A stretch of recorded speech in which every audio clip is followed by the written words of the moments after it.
السلام علیکم ورحمۃ اللہ وبرکاتہ۔ ملفوظات حضرت مسیح موعود علیہ الصلاۃ والسلام، جلد اول، صفحہ نمبر 68، جو کل ہم مضمون پڑھ رہے تھے اس کا دوسرا حصہ آج پیش کیا جاتا ہے۔ بسم اللہ الرحمن الرحیم، نحمدہ ونصلی علی رسولہ الکریم۔ اب ہم اپنی جماعت کو اور تمام سننے والوں کو بڑی صفائی اور وضاحت سے سناتے ہیں کہ سلطنت انگریزی ہماری محسن ہے، اس نے ہم پر بڑے بڑے احسان کیے ہیں۔ جس کی عمر 60 یا 70 برس کی ہوگی وہ خوب جانتا ہوگا کہ ہم پر سکھوں کا ایک زمانہ گزرا ہے۔ اس وقت مسلمانوں پر جس قدر آفتیں تھیں وہ پوشیدہ نہیں ہیں، ان کو یاد کر کے بدن پر لرزہ پڑتا ہے اور دل کانپ اٹھتا ہے۔ اس وقت مسلمانوں کو عبادات اور فرائض مذہبی کی بجا آوری سے جو ان کو جان سے عزیز ہیں روکا گیا تھا۔ بانگ نماز جو نماز کا مقدمہ ہے اس کو بآواز بلند پکارنے سے روکا گیا تھا۔ اگر کبھی مؤذن کے منہ سے سہون اللہ اکبر بآواز بلند نکل جاتا تو اس کو مار دیا جاتا تھا۔ اسی طرح پر مسلمانوں کے حلال و حرام کے معاملہ میں بے جا تصرف کیا گیا تھا۔ ایک گاؤں کے مقدمہ میں ایک دفعہ 5000 غریب مسلمان قتل کیے گئے۔ بٹالہ کا واقعہ ہے کہ ایک سید وہیں کا رہنے والا باہر سے دروازہ پر آیا، وہاں گاؤں کا ہجوم تھا۔ اس نے تلوار کی نوک سے ذرا ہٹایا اور ایک گائے کے چمڑے کو خفیف سی خراش پہنچ گئی، وہ بیچارہ پکڑا گیا اور اس امر پر زور دیا گیا کہ اس کو قتل کر دیا جائے۔ آخر بڑی سفارشوں کے بعد اس کا ہاتھ کاٹا گیا۔ مگر اب دیکھو کہ ہر قوم و مذہب کو کیسی آزادی ہے۔ ہم صرف مسلمانوں کا ذکر کرتے ہیں۔ فرائض مذہبی اور عبادات کے بجا لانے میں سلطنت نے پوری آزادی دے رکھی ہے، اور کسی کے مال و جان و آبرو سے کوئی ناحق تعرض نہیں۔ برخلاف اس پر فتن وقت کے ہر ایک شخص کے ساتھ اس کا حساب پاک ہو اپنی جان و مال پر لرزہ رہتا تھا۔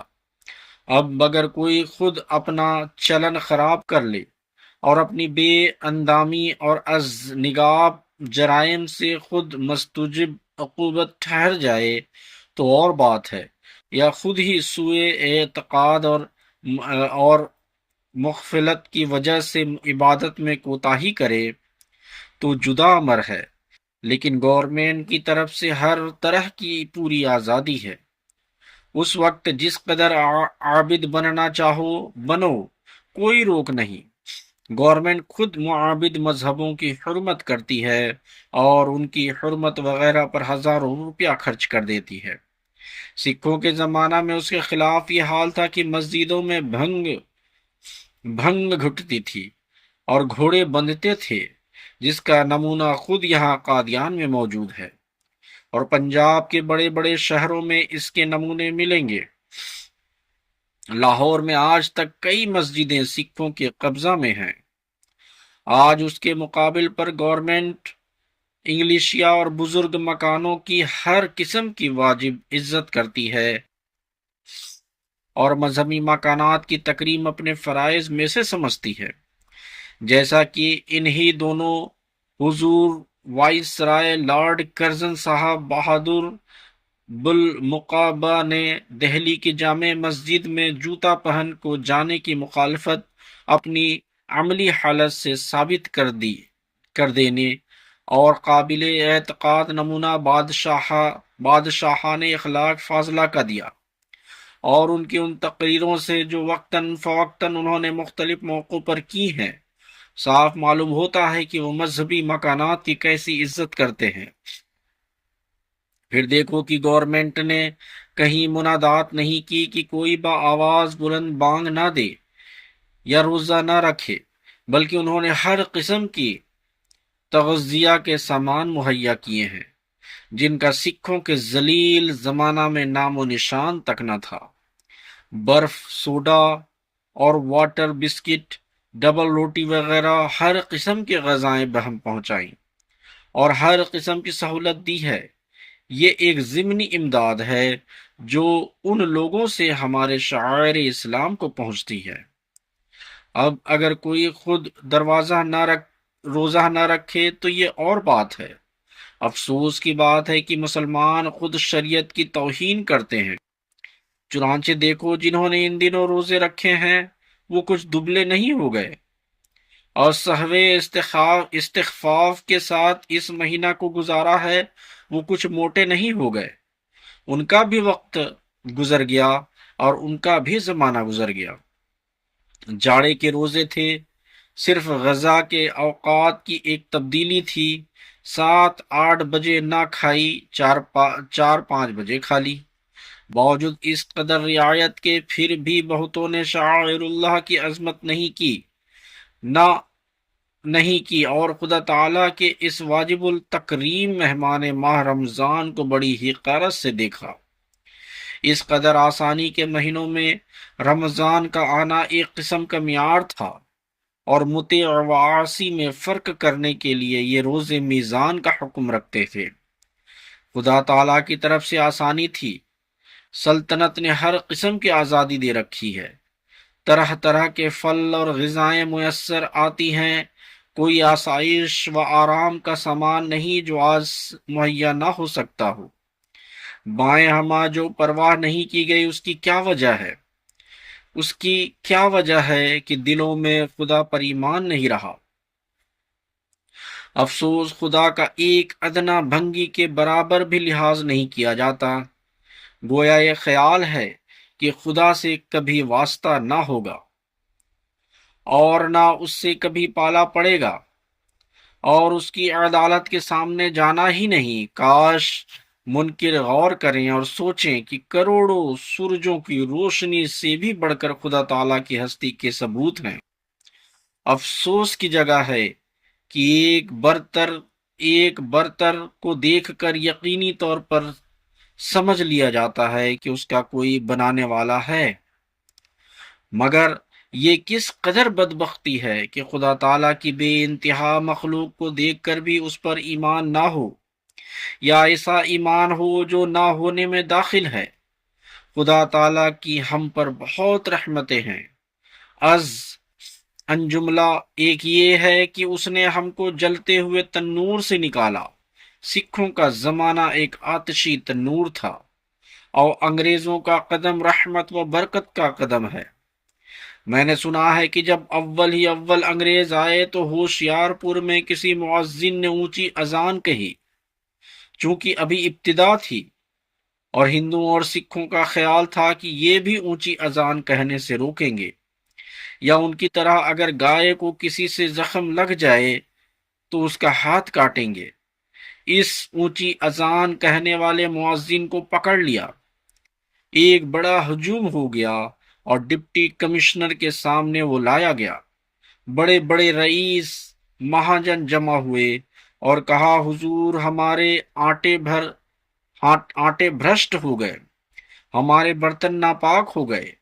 جب یہ باتیں اس انگریز کو سنائی گئیں تو اسے بڑا تعجب ہوا کہ کیا بانگ میں ایسی خاصیت ہے کہ کھانے کی چیزیں ناپاک ہو جاتی ہیں۔ اس نے سر رشتہ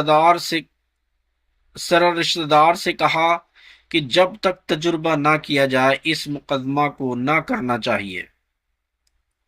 چنانچہ اس نے مؤذن کو حکم دیا کہ تو پھر اسی طرح بانگ دے۔ وہ ڈرا کہ شاید دوسرا جرم نہ ہو، مگر جب اس کو تسلی دی گئی اس نے اس قدر زور سے بانگ دی۔ صاحب بہادر نے کہا کہ ہم کو تو اس سے کوئی ضرر نہیں پہنچا۔ سر رشتہ دار سے پوچھا کہ تم کو کوئی ضرر پہنچا؟ اس نے بھی کہا کہ حقیقت میں کوئی ضرر نہیں۔ آخر اس کو چھوڑ دیا گیا اور کہا گیا، جاؤ جس طرح چاہو بانگ دو۔ اللہ اکبر! یہ کس قدر اللہ تعالیٰ کا احسان ہے۔ پھر ایسے احسان پر اور ایسے انعام صریح پر بھی اگر کوئی دل گورنمنٹ انگریزی کا احسان محسوس نہیں کرتا، وہ دل بڑا کافر، نعمت اور نمک حرام اور سینہ سے چیر کر نکال دینے کے لائق ہے۔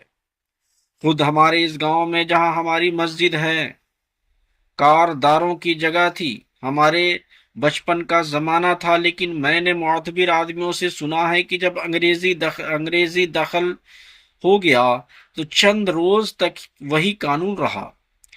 ایک کاروار آیا ہوا تھا، اس کے پاس ایک مسلمان سپاہی تھا۔ وہ مسجد میں آیا اور مؤذن کو کہا کہ بانگ دے۔ اس نے وہی گنگنا کر اذان دی۔ سپاہی نے کہا کہ کیا تم اسی طرح بانگ دیتے ہو؟ مؤذن نے کہا ہاں اسی طرح دیتے ہیں۔ سپاہی نے کہا کہ نہیں، کوٹھے پر چڑھ کر اونچی آواز سے اذان دے اور جس قدر زور سے ممکن ہے دے۔ وہ ڈرا، آخر اس نے زور سے بانگ دی۔ تمام ہندو اکٹھے ہو گئے اور ملا کو پکڑ لیا۔ وہ بیچارہ بہت ڈرا اور گھبرایا کہ کارداز مجھے پھانسی دے گا۔ سپاہی نے کہا کہ میں تیرے ساتھ ہوں۔ آخر سنگ دل چھری مار برہمن اس کو پکڑ کر کاردار کے پاس لے گئے اور کہا کہ مہاراج، اس نے ہم کو بھرشٹ کر دیا۔ کاردار تو جانتا تھا کہ سلطنت تبدیل ہو گئی ہے اور اب وہ سکھا شاہی نہیں رہی، مگر ذرا ادبی زبان سے پوچھا کہ تو نے اونچی آواز سے کیوں بانگ دی؟ سپاہی نے آگے بڑھ کر کہا کہ اس نے نہیں، میں نے بانگ دی۔ کاردار نے کہا کہ کمبختوں، کیوں شور ڈالتے ہو؟ لاہور میں تو اب کھلے طور سے گائے ذبح ہوتی ہے، تم ایک اذان کو روتے ہو؟ جاؤ، چپ کے ہو کر بیٹھ رہو۔ الغرض یہ واقعی اور سچی بات ہے جو ہمارے دل سے نکلتی ہے۔ جس قوم نے ہم کو تخت السرے سے نکالا ہے، اس کا احسان ہم نہ مانیں، یہ کس قدر ناشکری اور نمک حرامی ہے۔ اس کے علاوہ وہ بڑی جہالت پھیلی ہوئی تھی۔ ایک بڈھے کمے شاہ نے بیان کیا کہ میں نے اپنے استاد کو دیکھا ہے کہ وہ بڑے تضرع سے دعا کرتے تھے کہ صحیح بخاری کی ایک دفعہ زیارت ہو جائے، اور بعض وقت اس خیال سے کہ کہاں ممکن ہے دعا کرتے کرتے ان کی ہچکیاں بن جاتی تھی۔ اب وہی بخاری 2-4 روپیہ میں امرتسر، لاہور سے ملتے ہیں۔ ایک مولوی شیر محمد صاحب تھے، کہیں 2-4 ورق احیاء العلوم کے ان کو مل گئے۔ کتنی مدت تک ہر نماز کے بعد نمازیوں کو بڑی خوشی اور فخر سے دکھایا کرتے تھے کہ یہ احیاء علوم ہے، اور تڑپتے تھے کہ پوری کتاب کہیں سے مل جائے۔ اب جا بجا احیاء علوم مطبوعہ موجود ہے۔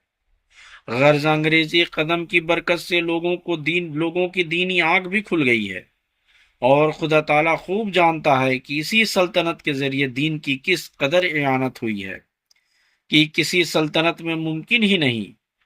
پریس کی برکت اور قسم قسم کے کاغذ کی اعجاز سے ہر قسم کی کتابیں تھوڑی تھوڑی قیمت پر میسر آ سکتی ہیں، اور پھر ڈاک خانہ کے طفیل سے کہیں گھر بیٹھے بٹھائے پہنچ جاتی ہیں۔ اور یوں دین کی صداقتوں کی تبلیغ کی راہ کس قدر سہل اور صاف ہو گئی ہے۔ پھر منجملہ اور برکات کے جو تائید دین میں اس گورنمنٹ کے عہد میں ہیں، ایک یہ بھی ہے کہ عقلی قوا اور ذہنی طاقتوں میں بڑی ترقی ہوئی ہے، اور چونکہ گورنمنٹ نے ہر ایک مذہب کو اس کے مذہب کی اشاعت کی آزادی دی ہے، اسی طرح پر لوگوں کو ہر ایک مذہب کے اصول اور دلائل پر کھلنے اور ان پر غور کرنے کا موقع مل گیا ہے۔ اسلام پر جب مختلف مذہب والوں نے حملے کیے تو اہل اسلام کو اپنے مذہب کی تائید اور صداقت کے لیے اپنی مذہبی کتابوں پر غور کرنے کا موقع ملا، اور ان کی عقلی قوتوں میں ترقی ہوئی۔